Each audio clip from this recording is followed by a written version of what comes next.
And now, standing beneath the shadow of one of the most depressing buildings she'd ever seen, Angela began to feel sorry for his mother too, and the expensive box of chocolates that could barely fit into her handbag seemed rather an ostentatious offering. Angela's own parents had died many years ago, and she would have viewed the situation, and perhaps Gerald, more favourably if he had been closer to his mother. But this visit to the pinkish-greyish tower block was his first in a very long time. For the past 8 years, Gerald had been running, or rather running into the ground, a small bed-and-breakfast establishment in a seaside town that has no cause to be mentioned by name. It was the last in a long line of business ventures that had nearly ended in disaster, and it was only thanks to the sagacity of a recently appointed financial advisor, Angela, that he managed to escape bankruptcy yet again. Such were Angela's talents at the spreadsheet that he even emerged with some capital to sink into another flight of fancy, just as soon as one should come along.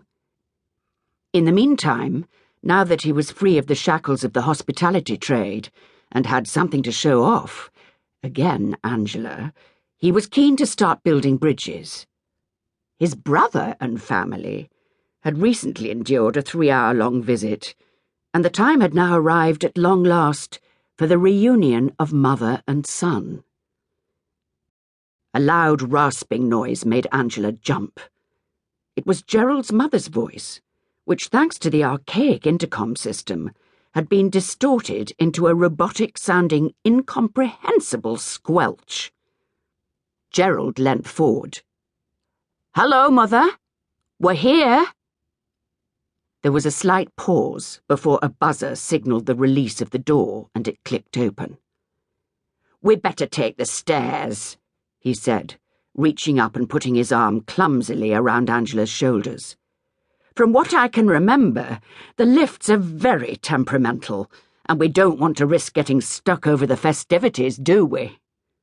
"No, we don't," replied Angela, a little curtly, as they entered the cold, drab foyer of the tower block. She didn't enjoy being touched without prior warning, especially when it interfered with a carefully positioned pashmina, and the miserable surroundings, with their faint smell of public lavatory, only served to make her less receptive to Gerald's charms than usual. The arm was promptly shrugged off the moment they began the long climb up the fragrant concrete stairwell. The door was wide open as they approached. "Ah, good. Oh, here we are, then," said Gerald, panting as he lunged towards it.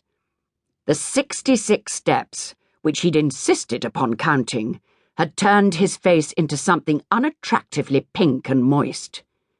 Angela was a little out of breath too, but had fared a great deal better, thanks primarily to many hours of self-induced torture with an exercise bike. It was moments such as these, she thought, when the evenings of agonizing cramps felt vaguely worthwhile. Gerald stepped over the threshold, calling out, "Mother?" and instantly forgetting about Angela.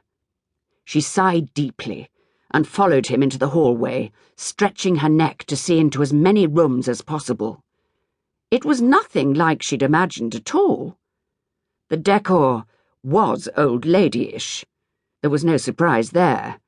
The floral patterned wallpaper and gaudy carpets were exactly as expected, but a distinct lack of stuff made the place feel austere and unwelcoming. It even had an echo. Indeed, as Gerald called "Mother" for the 4th time, Angela's mind flashed back to when she moved house after her divorce, and how hollow and miserable it had sounded when there were only a few bits of furniture left. "Aha!" said Gerald as he entered his way, nose first, into the sitting room. "There you are, Mother." Blodwyn was stood slightly lopsided in the centre of the room with her arms at her side. Her face wore a blank expression, and behind her spectacles